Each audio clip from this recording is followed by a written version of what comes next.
How to fix unable to update WhatsApp on iPhone. So hello guys, welcome back to my YouTube channel. In this quick tutorial, I'll be showing you how to fix unable to update WhatsApp on iPhone.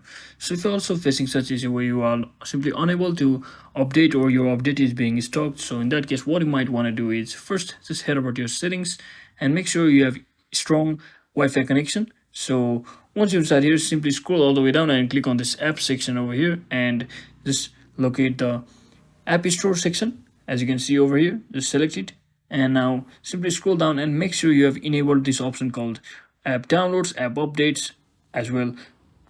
And once you do all of that, you can also try these other options over here.